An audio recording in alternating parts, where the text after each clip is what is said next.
You are not encountering this knowledge by accident. Quantum detachment is appearing in your awareness now because you are ready for it, not because you were searching randomly or consuming information aimlessly. This moment is precise. A deeper coherence is active.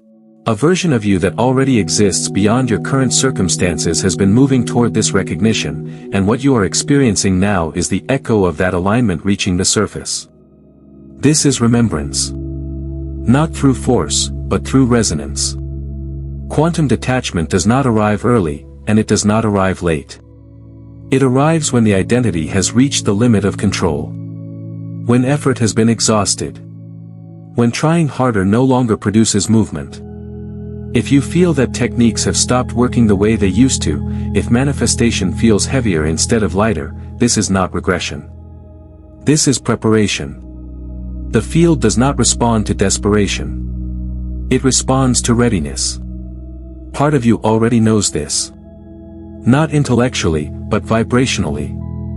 A higher timeline aspect of you understands that holding tightly to outcomes is the very thing stabilizing the reality you are trying to change. That aspect is not separate from you. It is you, existing in a state where resistance has dissolved and identity is no longer dependent on external confirmation. Your current vibration has already shifted enough to create this synchronicity. Reality mirrors inner state. This is the mirror speaking back. This knowledge is not optional for where you are going. Quantum detachment is required for advancement on the spiritual and manifestation path once a certain threshold is reached. Before this point, effort seems productive. After it, effort creates friction. Control feels logical, but produces stagnation. This is the moment where growth stops responding to accumulation and begins responding only to release. However, quantum detachment cannot be applied superficially. It is not a mindset you adopt for a moment and then abandon. It is not pretending not to care while still monitoring outcomes. To truly detach, you must understand the mechanics beneath it in their entirety. You must see how emotion functions as frequency and instruction. You must understand how resistance anchors timelines, how identity selects experience, and why creation happens only in the present moment. These are not separate ideas. They are one mechanism viewed from different angles. Partial understanding creates internal contradiction. It leads to letting go while secretly watching for results. It leads to allowing while still bracing for disappointment. That state cannot collapse a timeline. It reinforces it. Mastery does not come from effort. It comes from recognition. When something is seen clearly, the compulsion to interfere disappears on its own. As you move through what follows, do not try to apply anything yet. Application without clarity creates strain. Instead, notice what relaxes inside you when something is recognized as true. Expansion feels calm. Alignment is quiet. When truth is recognized, it does not demand belief. It settles. That settling is the signal that remembrance is taking place. You are not here to fix your reality. You are here to release the identity that believed it needed fixing. Quantum detachment is not withdrawal from life. It is withdrawal from resistance. And once resistance dissolves, timelines reorganize without effort. If you are ready to remain within this frequency and continue this level of remembrance, make that decision consciously. Subscribe now as a declaration that you are choosing coherence over control, and alignment over force. Synchronicity is not coincidence. It is feedback. It is the field responding to alignment, not chance arranging events. When something appears in your awareness at the exact moment it becomes relevant, that is not randomness expressing itself. That is resonance becoming visible. Reality does not speak in words. It speaks in timing, convergence, and recognition. You do not find information like this because you searched hard enough. You encounter it because your vibration has reached a point where it can be received without distortion. The field does not offer what cannot be integrated. It offers only what matches the current state of identity. This is why the same message can exist for years without landing, and then suddenly feel obvious. Nothing changed in the information. Something changed in you. Synchronicity occurs when inner coherence reaches a threshold. When emotion, identity, and readiness align, the external world reorganizes itself to reflect that state. This is the mirror principle in motion. The mirror does not plan. It reflects. When alignment is present, reflection becomes precise. When alignment is absent, reflection becomes noisy and confusing. The appearance of this message is evidence. Not evidence that something will happen in the future, but evidence that something has already shifted internally. You could not be here otherwise. Awareness does not stumble into resonance. It is guided there by frequency. This is why synchronicity feels calm rather than exciting. It does not shock the system. It confirms it. Quantum detachment requires this level of readiness because it dismantles the illusion of control. Without alignment, that dismantling feels threatening. With alignment, it feels relieving. The same principle can be heard as loss or as freedom depending on vibration. The field delivers it only when it will be received as liberation. Notice how synchronicity never demands effort. You did not force this encounter. You did not calculate your way here. It arrived. That arrival is the demonstration. The field responds when resistance lowers, not when striving increases. This is the same mechanism through which detachment functions. What arrives without force can only be sustained without force. Many people miss this because they treat synchronicity as entertainment rather than instruction. They see patterns but do not ask what state produced them. Synchronicity is not a sign to chase outcomes. It is a signal to stabilize alignment. When alignment is stable, outcomes rearrange themselves naturally. This is why information appears in layers. You are not meant to consume everything at once. You are meant to receive what matches your current coherence. As vibration refines, perception refines with it. The field does not overwhelm. It calibrates. Each synchronicity is a calibration point, confirming that you are capable of holding the next level without strain. Nothing here is trying to convince you of anything. Conviction is unnecessary when recognition is present. If this resonates, it is because it mirrors something already known beneath thought. That knowing did not come from logic.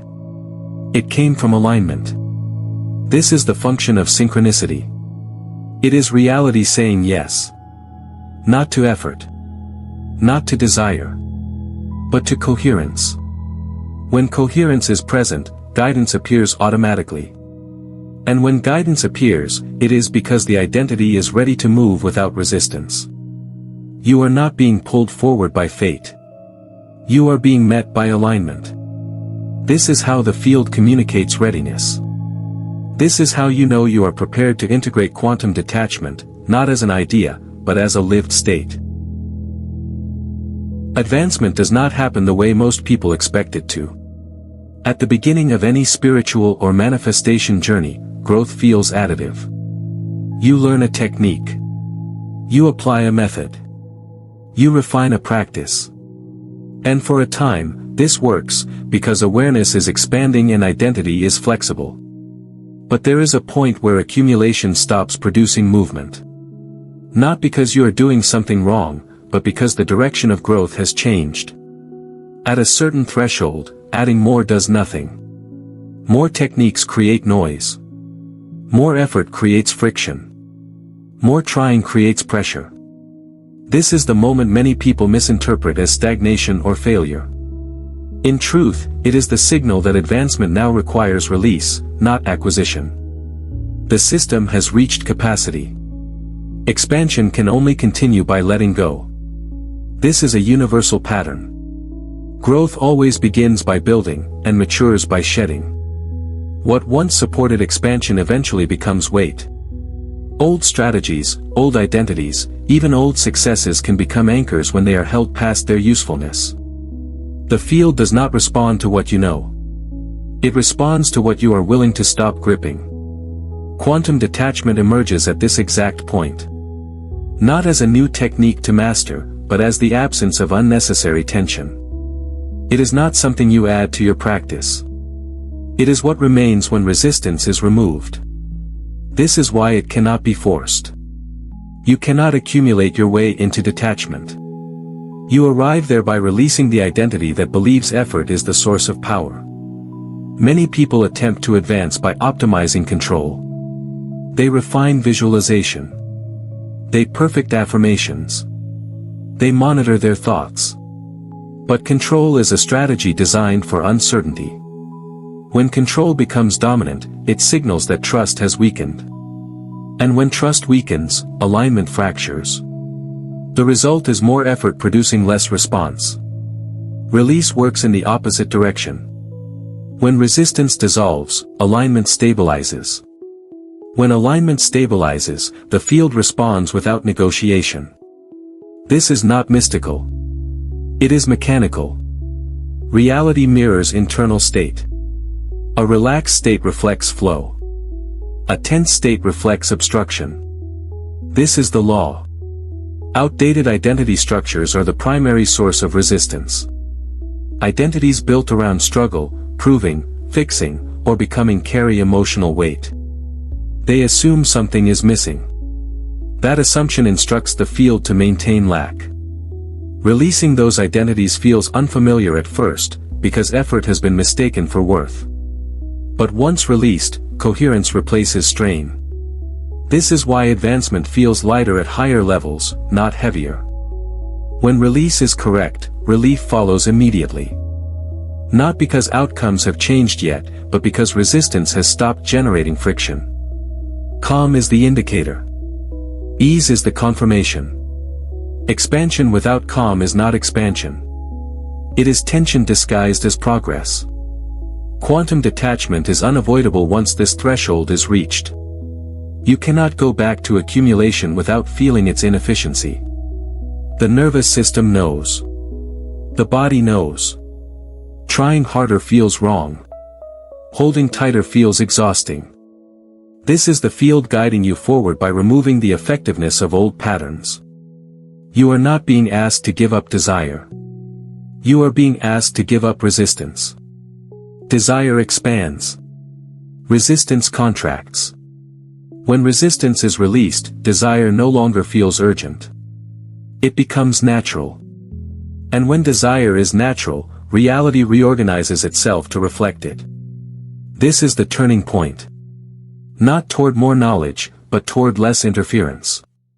Not toward becoming more, but toward allowing what already is to move. This is how advancement continues. Through release. Through detachment. Through alignment returning to its natural state. Reality is not responding to what you say you want. It is responding to what you are being. This is the foundational law beneath all manifestation, and it operates with absolute neutrality. The world around you is not a reward system and it is not a punishment system. It is a mirror. It reflects internal state with precision, not intention. Effort does not instruct the field. Words do not instruct the field. Desire alone does not instruct the field. Inner state does. Emotion, expectation, and identity form a coherent signal, and reality reflects that signal back without interpretation.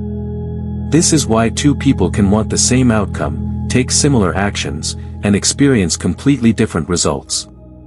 The difference is not strategy. It is state. The mirror principle is simple, but it is often resisted because it removes blame and removes entitlement at the same time. If reality mirrors inner state, then outcomes are information, not verdicts. They are feedback, not judgment. Nothing is happening to you. Something is being shown to you. This distinction changes everything.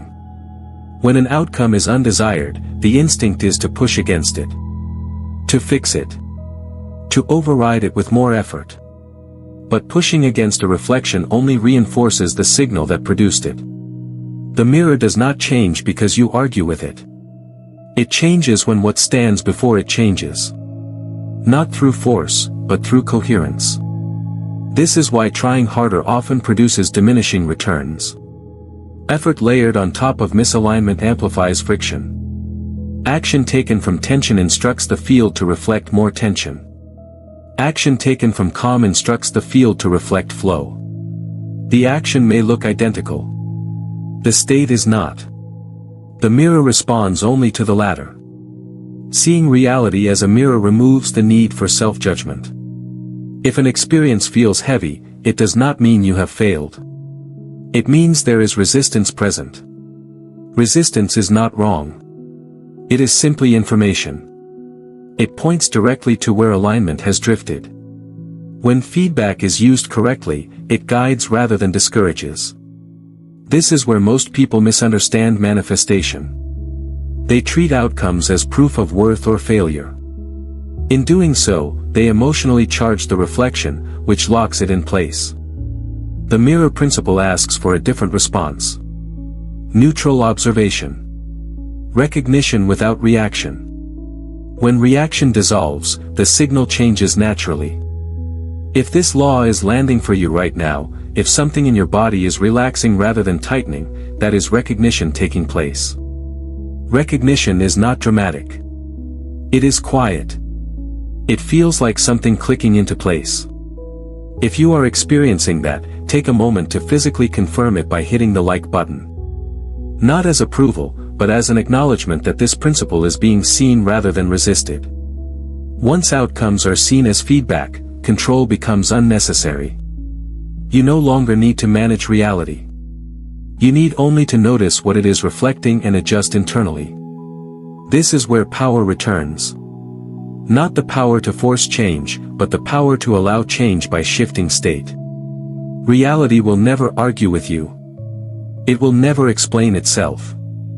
It will simply continue reflecting what is present. When inner state stabilizes, the mirror stabilizes.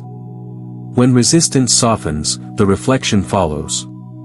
This is the operating system. This is the law. And once this is understood, manifestation stops feeling like effort and starts feeling like alignment correcting itself in real time. Emotion is not just a response to external events. Emotion is a signal, a frequency, an instruction to the field. It is not a byproduct of thought or circumstance. Emotion is the primary language through which reality receives your signal. It communicates what is happening inside, and the field reflects that state back to you, precisely. This is why emotion, not thought, determines what is reflected in your reality. Thoughts are fleeting. They come and go, but emotions are more solid. They are the vibrational state that the field registers. Every emotion carries a frequency, and that frequency is sent out into the universe like a beacon. The field does not judge it. It simply responds to it. If the emotional frequency is one of joy, peace, or excitement, the field responds by bringing back experiences that resonate with that energy. If the frequency is one of fear, doubt, or frustration, the field reflects those emotions back through experiences that match. Your emotional responses are not random. They are guidance. They direct you toward or away from alignment. When you feel negative emotions like fear, frustration, or anger, it is not the universe punishing you. It is a signal that you are out of alignment with your true state, with your highest potential. These emotions indicate resistance, a disconnect between what you are truly desiring and the current vibration you are holding. The field is showing you where misalignment exists, not to make you suffer, but to help you recognize where change is needed. Positive emotions, on the other hand, are guiding you toward alignment. When you feel joy, peace, or excitement, you are in resonance with your true self. These emotions are a direct reflection of alignment with the natural flow of life, and the field mirrors this harmony back to you. When you feel this kind of flow, you are in a state where manifestation occurs effortlessly. You are in alignment, and everything in your external world will naturally follow suit. The key to manifestation, therefore, is not controlling your thoughts, but mastering your emotions. Emotional mastery comes from understanding that your feelings are the key indicators of your vibrational state. The field does not need you to analyze or understand every thought you have. It responds only to the emotion that underlies those thoughts. This is why trying to force change through willpower or mental effort can feel exhausting. It bypasses the emotional frequency and ignores the primary language of the universe. Emotions are not something to suppress or control. They are not obstacles to overcome. They are the map. They are the signal that tells you where you are and where you need to go. When you feel negative emotions, rather than resisting or trying to suppress them, allow yourself to acknowledge them. Notice them, understand their frequency, and then consciously shift your state. The more you practice this, the more natural it becomes to hold a positive, aligned vibration, and the more quickly the field begins to mirror that back to you. If you are feeling frustration, ask yourself, what is this telling me? What is the misalignment here? If you are feeling joy, ask yourself, how can I amplify this feeling? This is how emotional responses guide you toward alignment. Once you understand this, you realize that your emotions are not obstacles to your desires, they are the very path to them. Effort fails when it is applied from misalignment because effort does not override vibration. Action taken from tension carries tension into the field, and the field mirrors that state back with precision. This is why working harder often produces repetition instead of movement. The system is not resisting you. It is responding accurately. Forcing action is usually a response to discomfort. It comes from the belief that something is wrong with the present moment and must be corrected immediately. That belief itself is resistance. When action is born from resistance, it instructs the field to preserve the very condition being pushed against. Not because the field is cruel, but because resistance is the signal being transmitted. Aligned action feels different. It is calm. It is obvious. It does not require constant self-correction or motivation. When alignment is present, action becomes a natural extension of state rather than an attempt to compensate for it. The same behavior can produce radically different results depending on whether it emerges from coherence or from fear. Misaligned effort stabilizes undesired outcomes because it reinforces the identity that something must be chased, fixed, or proven. That identity selects a timeline where effort is necessary just to maintain position. Movement exists, but progress does not. The wheel spins, but the location remains the same. This is how people become busy without becoming aligned. The timeline you experience is not determined by how much you do. It is determined by who you are being while you do it. When effort is driven by urgency, the underlying frequency is lack. When effort is driven by frustration, the underlying frequency is resistance. The field does not respond to the surface behavior. It responds to the frequency beneath it. This is why manifestation cannot be forced into existence. Forcing is an admission that trust is absent. It is an attempt to control outcomes because the present moment feels insufficient. That emotional state locks the current timeline in place. The more force applied, the more stable the pattern becomes. Alignment changes this entirely. When emotional and vibrational alignment are present, effort becomes optional. Action still occurs, but it is lighter. It is efficient. It does not feel like pushing against reality. It feels like moving with a current that was already flowing. Results follow not because of intensity, but because resistance has been removed. This does not mean inaction. It means inspired action instead of compensatory action. Inspired action arises when the internal state is settled.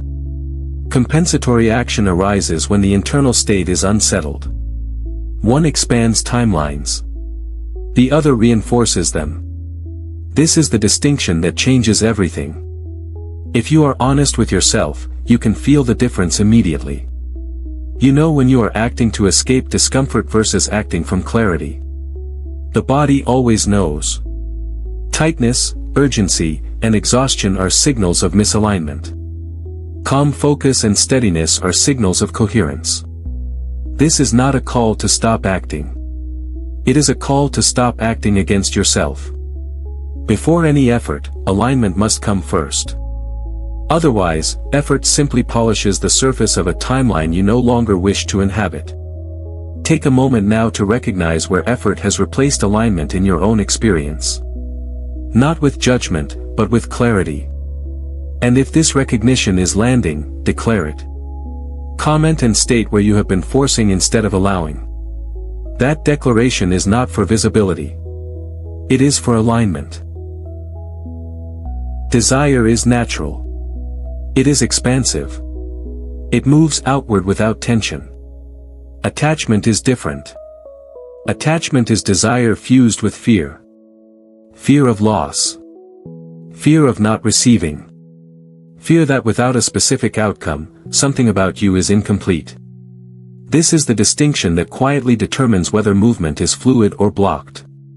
Pure desire does not grip. It does not demand timing. It does not negotiate with reality. It arises as a preference, not a condition for peace. When desire is clean, the body feels open. There is curiosity rather than urgency. The field receives that signal as expansion. Possibility widens. Attachment contracts that signal immediately. The moment desire becomes tied to identity or emotional survival, tension enters the system. Now the outcome matters too much. Now the present moment is no longer sufficient. That dissatisfaction becomes the dominant frequency, and the field mirrors it by stabilizing the absence of what is wanted. Attachment always introduces outcome dependency. Happiness becomes conditional. Calm is postponed. Inner stability is placed in the future. This is not subtle. The field reads this clearly. When peace is conditional, the instruction being sent is lack. And lack, when mirrored, becomes delay, resistance, or repetition. This is why attachment is such an effective hidden block. It disguises itself as motivation. It feels like caring deeply. But beneath it is fear. Fear that if this does not happen, something is wrong. That fear tightens identity. And a tightened identity cannot move freely between timelines. Timelines shift when emotional charge is released. Attachment adds charge. It fixes attention on a single outcome and resists alternatives. That resistance locks probability in place. Not because the desired outcome is wrong, but because the state holding it is constricted. Desire without attachment allows movement. Attachment without awareness anchors experience. This is why people can want something for years and never receive it, while someone else with light interest receives it effortlessly. The difference is not worthiness. It is grip. Attachment also distorts perception. It narrows focus and amplifies importance. Everything becomes interpreted through the lens of, is it happening yet? That constant checking is a form of resistance. It communicates impatience and mistrust. The field reflects that by slowing response or redirecting energy elsewhere. Releasing attachment does not mean abandoning desire. It means removing fear from desire. It means allowing the present moment to be complete, regardless of outcome. When completeness returns, the signal changes immediately. The field responds not to wanting, but to wholeness. This is where many people misunderstand detachment. They think detachment means not caring. In truth, detachment means caring without gripping. It is relaxed desire. Open preference. Movement without pressure. This state is powerful because it removes internal contradiction. When attachment dissolves, timelines loosen. Probability widens. Alternatives become visible. Often the original desire manifests, but in a way that feels easier and more precise than imagined. Sometimes something better appears. Attachment would have blocked both. Notice how the body responds when attachment is present. Tightness. Fixation. Emotional spikes. Notice how it feels when attachment releases. Relief. Space. Neutrality. That relief is not loss. It is alignment returning. Attachment is not wrong. It is understandable. But it is not required. When fear is removed from desire, movement becomes natural again. And when movement is natural, the field responds without resistance. This is how blocks dissolve. Not by force, but by release. Control is not strength. It is fear attempting to feel safe. It is the impulse to manage uncertainty through force, precision, and constant intervention. Control arises when trust collapses and the present moment feels insufficient. It is not a flaw. It is a signal. And like all signals, it reveals the state beneath it. When control is active, identity tightens. Attention narrows. The mind begins scanning for variables to manage, outcomes to secure, and risks to eliminate. This tightening is subtle at first, but the field feels it immediately. Control carries the frequency of lack. It assumes something is missing, something could go wrong, something must be prevented. That assumption becomes instruction. The field does not respond to plans. It responds to state. When control dominates, the state being transmitted is mistrust. Mistrust of timing. Mistrust of flow. Mistrust of the present moment. The field mirrors that mistrust by creating friction, delays, and complexity. Not as punishment, but as reflection. Control feels productive because it creates movement. But movement is not the same as progress. Many people stay busy controlling details while remaining on the same timeline for years. The identity becomes defined by management rather than alignment. The more control is applied, the more necessary it appears to become. This is how control sustains itself. At its core, control is fear of uncertainty. Uncertainty threatens the identity that believes safety comes from prediction and management. But uncertainty is also the doorway through which new timelines emerge. When control blocks uncertainty, it blocks expansion. The known is preserved. The unknown is resisted. Possibility collapses inward. This is why control creates energetic friction. It pushes against the natural responsiveness of the field. Flow requires openness. Control closes. Flow requires trust. Control replaces trust with monitoring. The field mirrors that closure by slowing response or requiring more effort to maintain the same results. Letting go of control does not mean becoming careless or passive. It means releasing the belief that force is required for stability. It means allowing reality to meet you halfway instead of attempting to manage every variable alone. This shift feels uncomfortable at first because it removes the illusion of certainty. But beneath that discomfort is relief. Identity loosens when control releases. The sense of needing to be vigilant softens. Space returns. And in that space, alignment becomes possible. The field responds differently to openness than it does to force. When openness is present, response is immediate and efficient. Control also distorts perception. It filters experience through the question of, how do I make this happen, instead of, what is this showing me? That shift in questioning moves awareness away from feedback and into manipulation. Feedback leads to alignment. Manipulation leads to resistance. Fear hides well. It often disguises itself as responsibility, intelligence, or discipline. But the body always knows the truth. Control feels tense. It feels tight. It feels heavy. Alignment feels calm. It feels steady. It feels spacious. These sensations are guidance, not judgment. You do not need to eliminate control. You need to recognize it. Recognition loosens its grip. When fear is seen clearly, it no longer needs to protect the identity. Trust begins to return naturally. And as trust returns, the field responds with ease. Control was never the source of safety. Alignment was. When alignment is restored, control becomes unnecessary. And when control dissolves, movement between timelines becomes fluid again. Resistance is emotional opposition to the present moment.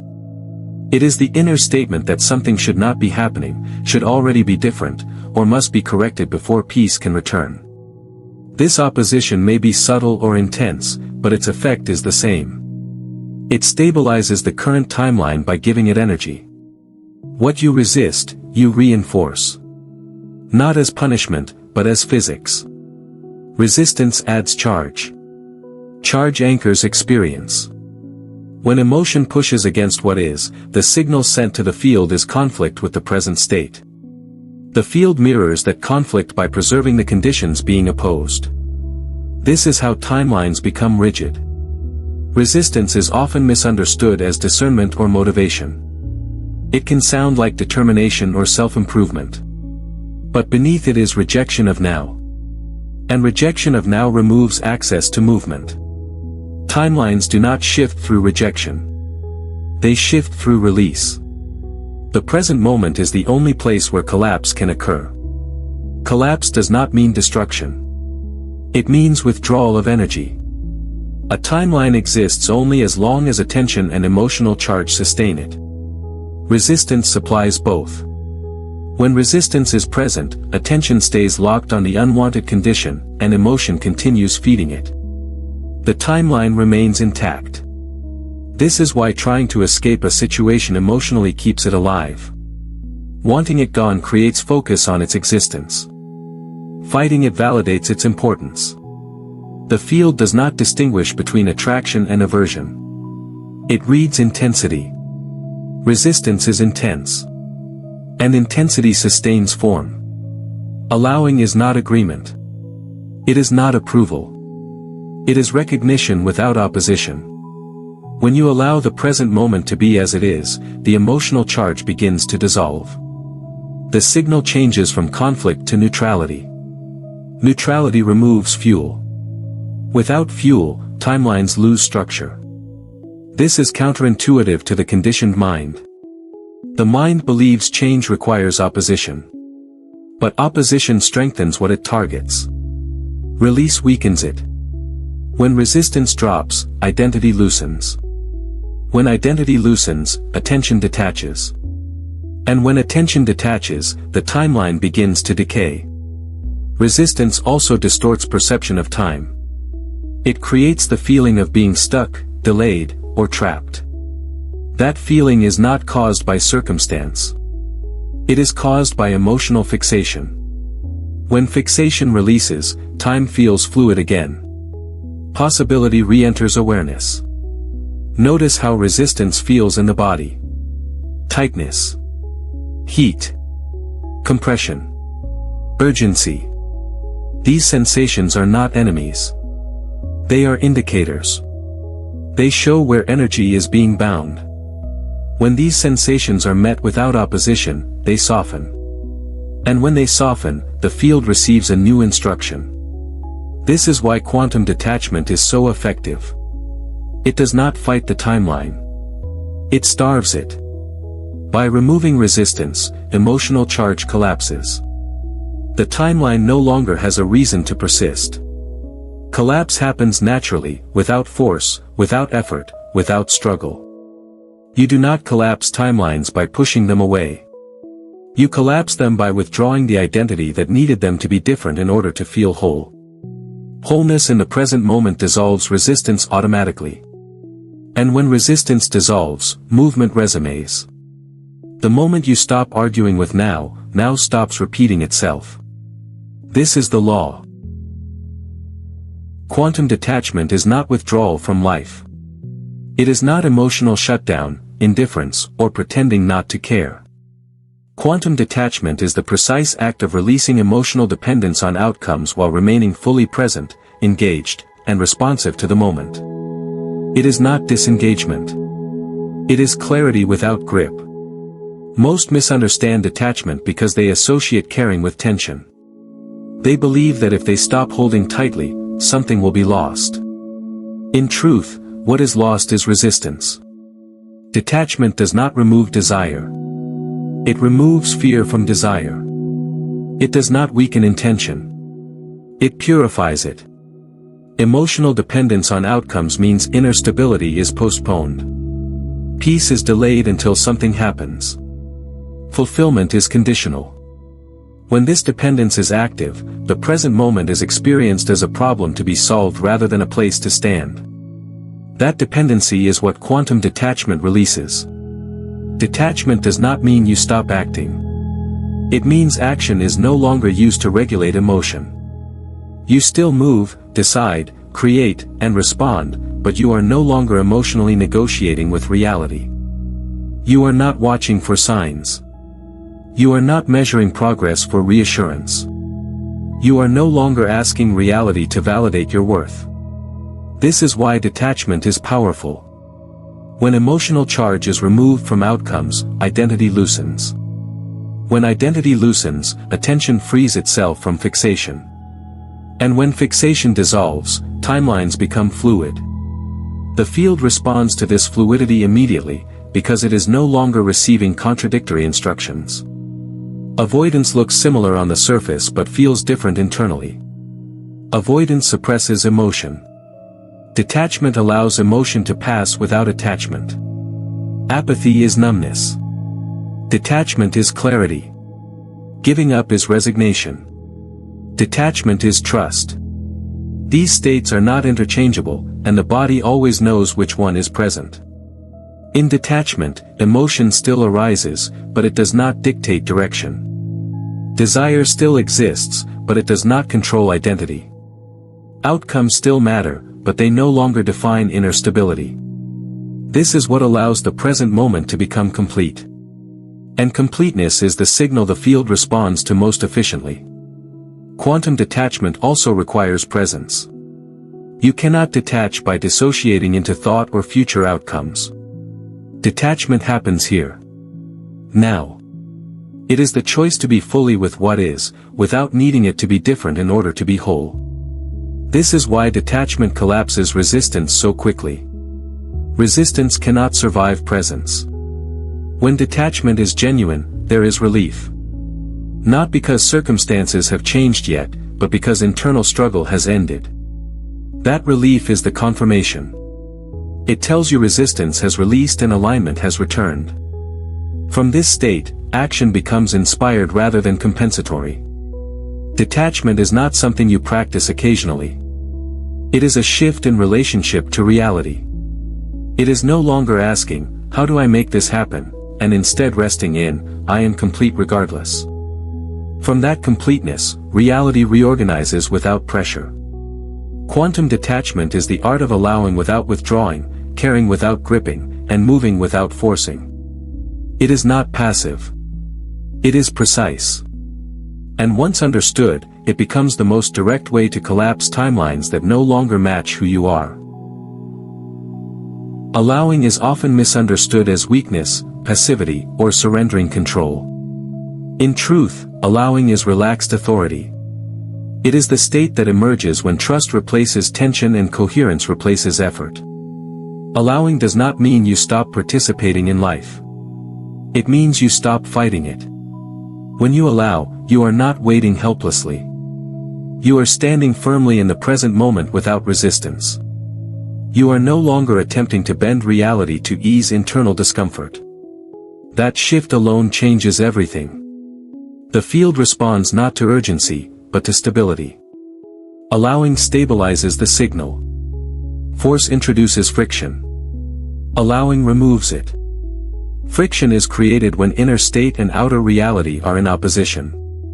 Allowing ends that opposition by accepting what is without emotional negotiation. This does not freeze reality. It frees it. Movement becomes possible because resistance is no longer anchoring the current state. Authority does not come from control.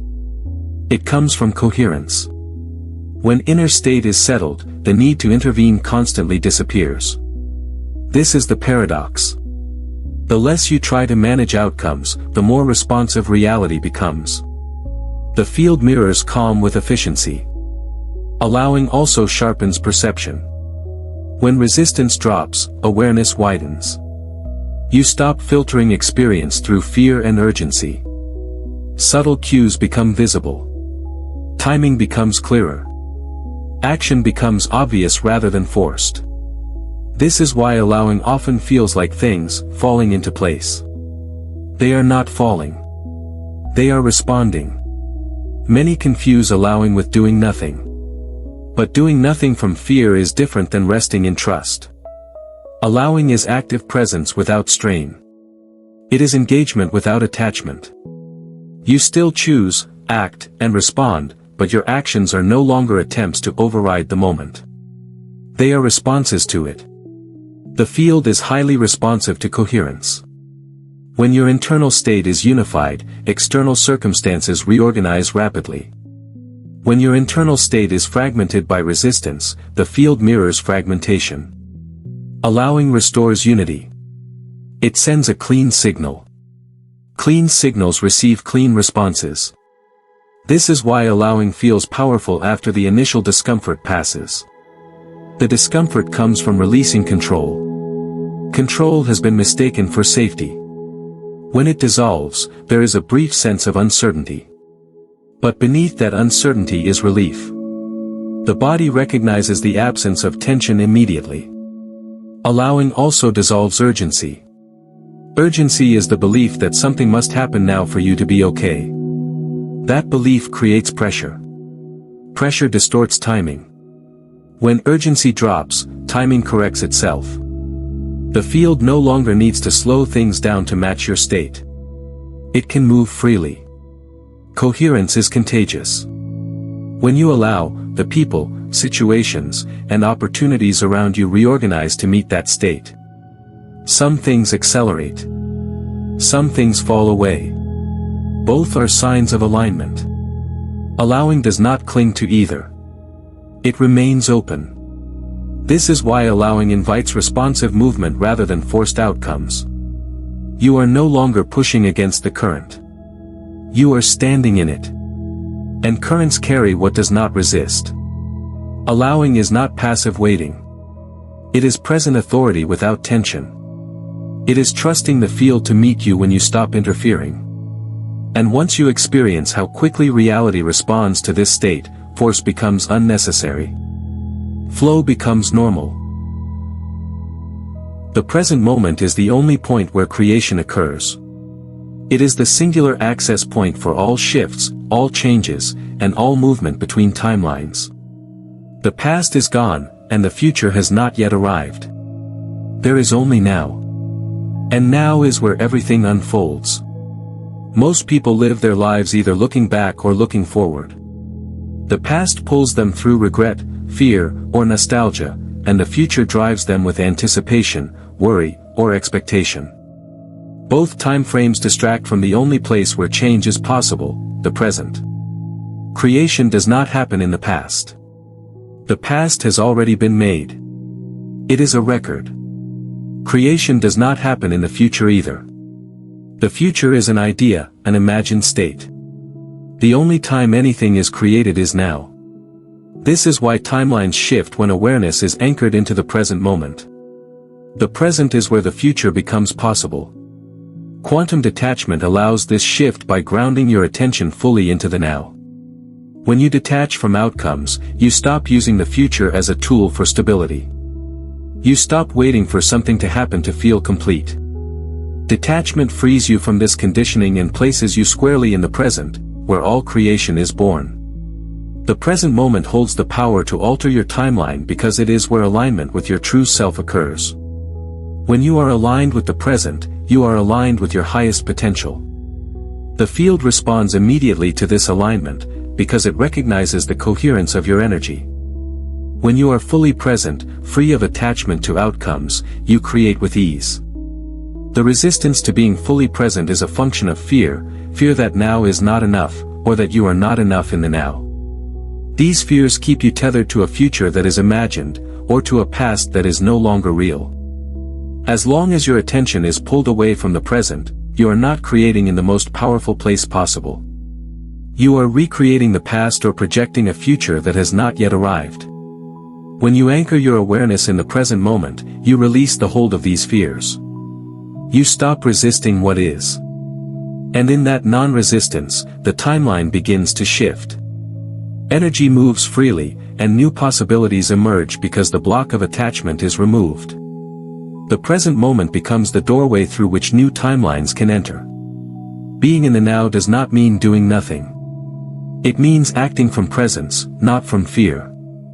It means engaging with life without urgency, without needing something to happen to feel okay. It means trusting that what is happening right now is enough, that you are enough.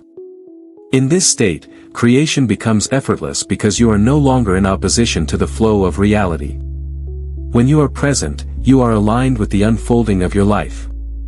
The field responds instantly to this alignment. You are no longer pulling at the threads of the future or pushing against the past. You are here, fully engaged in the moment, and that is where true creation happens. In the present moment, you are free. Free to receive. Free to create. Free to become. And from that freedom, timelines shift, naturally and effortlessly. This is the power of now. You do not move through timelines by wanting harder or trying longer. Timelines are not selected by effort, and they are not persuaded by desire alone. They are selected through identity and vibration. What you experience is the natural match to who you are being, not to what you are asking for. Every identity carries a frequency. That frequency is composed of emotional patterns, expectations, and self-concepts. The field responds to this composite signal by presenting a matching probability stream. This is why change feels difficult when identity remains the same. You can think differently, act differently, even want differently, and still experience repetition if identity has not shifted. Desire does not select a timeline. Desire points to a direction. Identity determines whether that direction is accessible. Effort does not select a timeline either. Effort is movement within a timeline. If the underlying vibration is unchanged, effort simply rearranges details while preserving the same structure. This is why people often feel like they are moving but not arriving. They are active, but the scenery repeats. The timeline is stable because identity is stable. Stability is not wrong. It is simply coherence. The field is reflecting consistency accurately. Timelines shift when identification loosens. Identification with the past is one of the strongest anchors. Old stories, old emotional reactions, old definitions of self continue to broadcast the same frequency. Even when circumstances change slightly, the internal reference point remains the same, pulling experience back into familiar patterns. Detachment loosens this grip. When you detach, you are no longer using the past to define the present. You are no longer referencing who you were to decide who you are. This creates space. And in that space, alternative probability streams become available. Movement between timelines does not require erasing the past. It requires releasing emotional dependence on it. When the past loses emotional charge, it loses gravitational pull. The field no longer needs to reflect it forward. New timelines can stabilize because the signal has changed. Vibration is always current. It is not theoretical. It is what you are emitting now. The field does not ask what you want next month. It responds to what you are being in this moment. When identity updates, timelines update automatically. This is why recognition creates rapid shifts. Recognition alters identity without effort. When you see yourself differently, the frequency changes immediately. There is no waiting period. The field responds in real time. Trying to force a new timeline while clinging to an old identity creates conflict. The desire points forward, but the vibration pulls backward. Detachment resolves this conflict by removing attachment to who you were and who you think you must become. What remains is presence. And presence is neutral enough to move. Timelines are not destinations you travel to. They are states you inhabit. When you change state, you change location without going anywhere. This is not metaphor. This is how the field functions. You do not need to chase a better future. You need to release identification with a past that no longer fits. When identity softens, vibration shifts. And when vibration shifts, the timeline you experience reorganizes to match. This is how selection happens. Quietly. Automatically. Through who you are being, not through what you are trying to get. A timeline does not collapse because it is fought. It collapses because it is no longer fed. Every timeline you experience is sustained by emotional charge. Attention gives it structure. Emotion gives it energy. When that energy is withdrawn, the timeline loses coherence and dissolves on its own. This is why collapse is not an act of force. It is a passive consequence of non-engagement. The moment you stop emotionally participating in a pattern, that pattern begins to decay. Not dramatically. Not instantly visible. But inevitably. The field cannot sustain what is no longer being instructed. Emotional charge is what gives a timeline weight. Anger, longing, resentment, hope, fear, anticipation. These emotions bind attention to a specific version of reality. Even positive charge can anchor a timeline if it is attached. Intensity keeps things alive. Neutrality lets them go. Most people try to collapse timelines by opposing them. They reject what is happening. They fight circumstances. They try to replace one outcome with another. But opposition is still engagement. It still supplies energy. Resistance, even when motivated by improvement, continues to feed the structure it wants to escape. Withdrawal is different. Emotional withdrawal does not mean suppressing feeling. It means allowing emotion to pass without identification. Without story. Without replay. When emotion is felt and released rather than recycled, it stops instructing the field. The timeline begins to lose its anchor. This is why quantum detachment is so effective. It does not argue with reality. It does not demand change. It simply stops needing a different outcome in order to feel complete.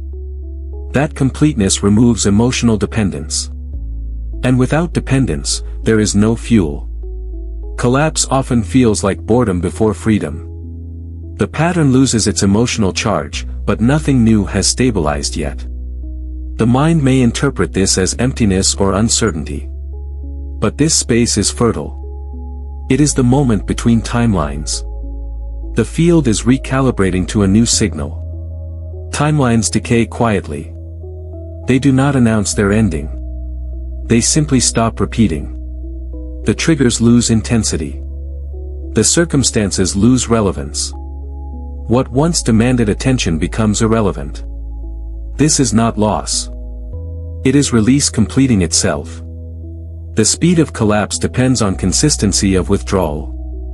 Every time you revisit the old emotion, the timeline receives a small infusion of energy. Every time you remain neutral, it loses momentum. No force is required. Only honesty. You do not need to convince yourself to stop caring. Caring naturally softens when fear is removed. When identity no longer depends on an outcome, emotion relaxes. And when emotion relaxes, the field receives a new instruction. This is the paradox. Trying to end a timeline keeps it alive. Allowing it to be while withdrawing emotional charge ends it completely. Non-engagement is the most decisive action available, even though it looks like inaction from the outside. Timelines collapse when you stop arguing with them, stop hoping from them, and stop fearing them. When you meet them with neutrality, they lose relevance. And what is no longer relevant cannot remain. This is not avoidance. It is mastery. It is understanding that reality reorganizes itself around what you emotionally invest in. When investment shifts, structure follows. Collapse is not something you do. It is something that happens when you finally stop holding on. Recognition is the true mechanism of change. Not effort. Not repetition. Not discipline. Change occurs the moment something is seen clearly for what it is. When truth is recognized, the old structure collapses on its own because it can no longer be maintained. Effort assumes something must be pushed. Recognition reveals that nothing was holding it in place except misunderstanding. This is why recognition feels sudden. It does not build. It snaps. One moment the pattern feels solid. The next, it feels irrelevant. Not because it was fought, but because it was understood. Outdated identities persist only while they remain unquestioned. The moment you see that an identity was formed as a response to fear, lack, or conditioning, its authority dissolves. You do not need to remove it. You do not need to replace it. It falls away because it no longer makes sense. This is how timelines shift instantly. Recognition changes identity, and identity selects reality. When identity updates, vibration updates immediately. The field responds without delay because there is no resistance. Resistance required effort. Recognition requires only clarity. Struggle is a sign that recognition has not occurred yet.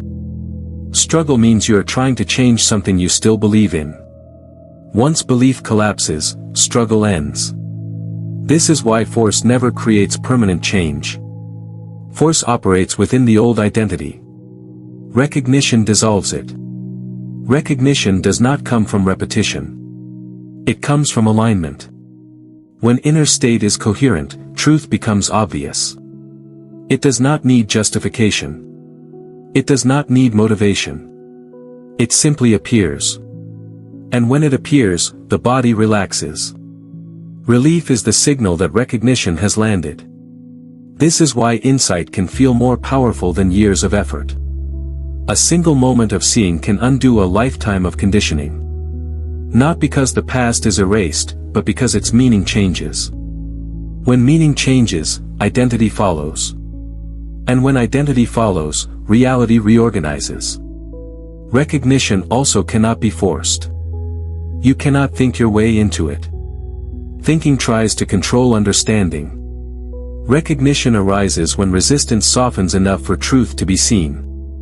This is why detachment prepares the ground. Detachment removes emotional interference, allowing clarity to surface. When recognition happens, there is no urge to convince yourself. There is no need to reinforce it. The mind becomes quiet. The pattern no longer has emotional charge. The timeline loses relevance. What once felt personal becomes neutral. This neutrality is not indifference. It is freedom. Many people search for change through action because they believe action creates transformation. In reality, action expresses transformation. Recognition comes first. Action follows naturally, without strain. When recognition is absent, action compensates. When recognition is present, action flows. This is why the most powerful shifts feel anticlimactic. There is no drama. No announcement. Just a sense that something is no longer true. And when something is no longer true, it no longer governs experience. Recognition is not learning something new. It is remembering what was already known beneath conditioning. It is the moment the mirror becomes clear. And once it is clear, you cannot pretend you did not see. This is the true shift. It does not require maintenance. It does not require discipline. It requires only honesty. When truth is recognized, the old identity cannot survive. And when the old identity collapses, the timeline it sustained collapses with it. You are not inside the timeline. The timeline is inside awareness.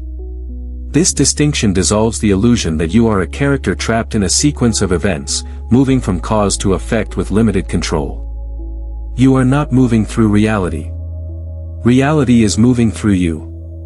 Linear identity is built on the assumption that you are a person traveling through time, shaped by past events and aiming toward future outcomes. From that perspective, change feels difficult, slow, and conditional. But this perspective is incomplete. It places consciousness inside the experience, instead of recognizing that experience arises within consciousness. When you see yourself as consciousness itself, the entire structure shifts. Events are no longer happening to you. They are appearing in awareness. Timelines are no longer paths you walk. They are patterns you observe. And what is observed without identification loses authority. Observer awareness restores freedom because it removes emotional entanglement. When you believe you are inside the timeline, every event feels personal. Every delay feels threatening. Every outcome feels defining. But when you recognize yourself as the awareness witnessing the timeline, events lose their power to define you. This does not create detachment from life. It creates clarity within it. You still experience sensations, emotions, and circumstances, but they no longer form your identity. They pass through awareness instead of becoming it. This shift is subtle, but it is decisive. Timelines exist only when consciousness identifies with them. Identification supplies continuity. It creates the sense of, this is my story. When identification loosens, the story loses momentum.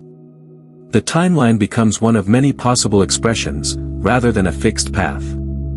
This is why observer awareness collapses linear time. Past and future exist only as thoughts in the present. When awareness rests in itself, time loses its grip. There is only now, containing all potential. From this position, movement between timelines is natural, because you are no longer bound to one narrative. Being consciousness does not mean floating above life. It means recognizing that life unfolds within a field that is stable, neutral, and unchanged by events. That field is what you are. It was present before this experience, and it will remain after it. Timelines arise and dissolve within it, but it does not move. When you rest as awareness, urgency disappears. Urgency belongs to the character who believes something must happen to become whole. Awareness is already whole. From wholeness, response becomes precise. Action arises without tension. Choice becomes effortless. This recognition also dissolves fear of collapse. If you are not the timeline, then the ending of a timeline is not a threat. It is simply a shift in pattern. What remains is what you have always been. Unchanged. Observing. This is why quantum detachment becomes natural at this level. There is nothing to detach from when you are not identified.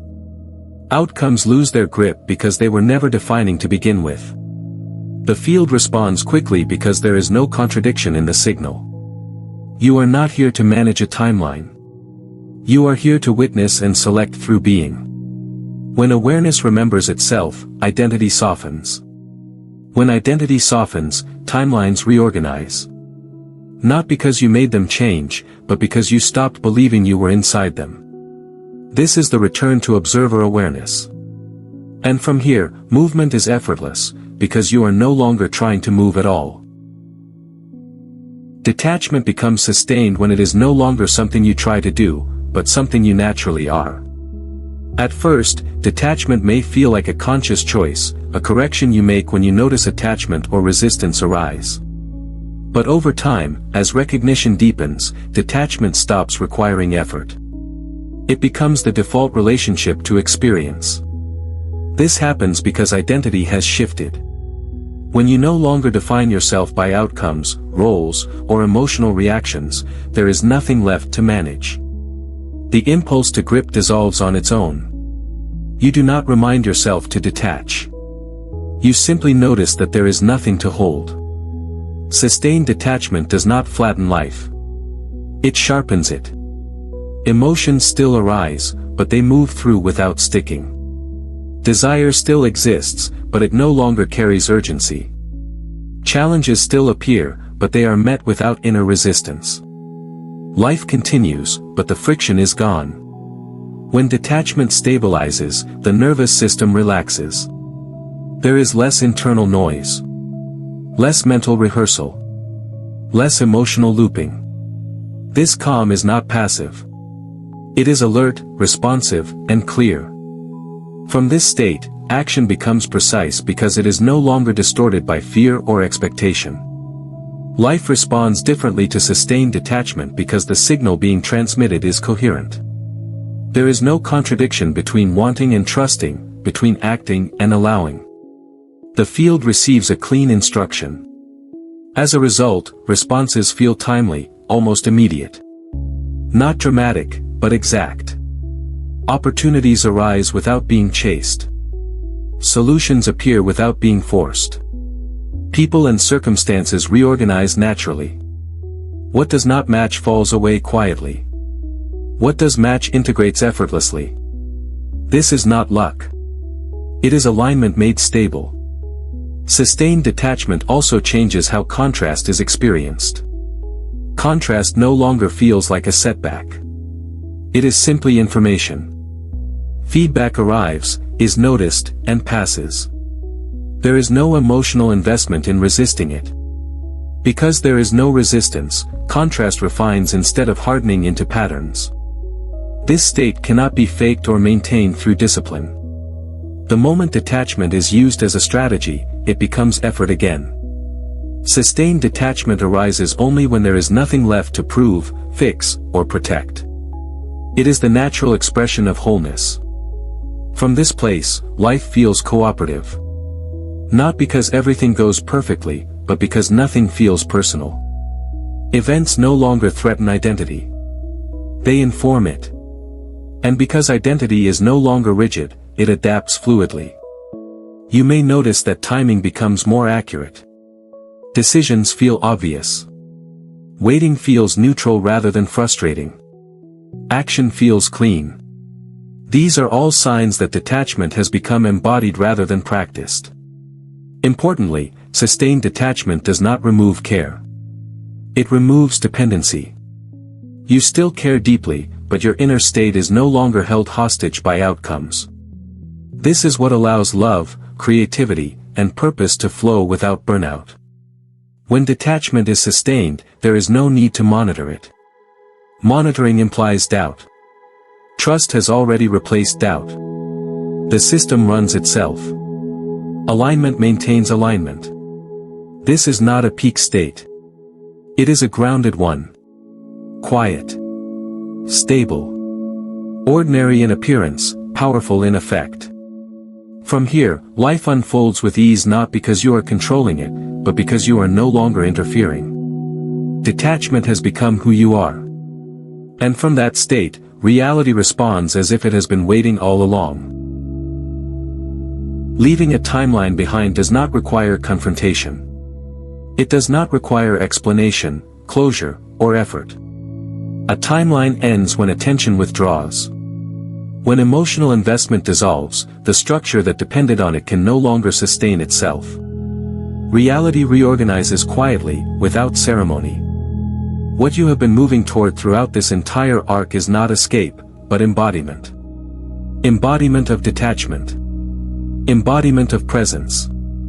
Embodiment of identity that no longer needs circumstances to be different in order to be whole. When embodiment stabilizes, the old timeline becomes irrelevant. Not wrong. Not defeated. Simply unused. The former reality dissolves because you are no longer feeding it. You are no longer narrating it. You are no longer reacting to it as if it defines you. Attention is the glue that holds experience together. When attention releases, coherence fades. The field reallocates energy automatically. This is why true shifts feel anticlimactic. There is no dramatic ending. No final confrontation. You simply notice that what once consumed your focus no longer does. The triggers lose their charge. The patterns lose urgency. The storyline stops looping. This is how a timeline ends. Withdrawal of attention is not avoidance. It is clarity. Avoidance runs away from experience. Clarity sees it fully and does not cling. When clarity is present, there is nothing to process endlessly. Nothing to fix. Nothing to prove. Completion happens naturally. Embodiment seals the shift because embodiment is consistency. It is not an insight you visit occasionally. It is the state you live from. When detachment is embodied, old habits have nowhere to attach.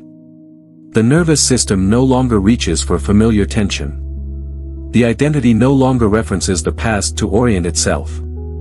From this place, the new timeline does not need to be announced. It emerges through subtle differences. Easier timing. Cleaner decisions. Reduced resistance. Fewer emotional negotiations. Life begins to meet you instead of challenging you. Not because it owes you anything, but because your signal has changed. You may notice that you no longer explain yourself as much. You no longer replay conversations.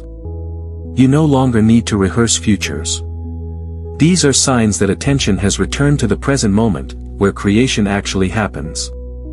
This is embodiment in action. Leaving the old timeline behind does not mean you forget who you were.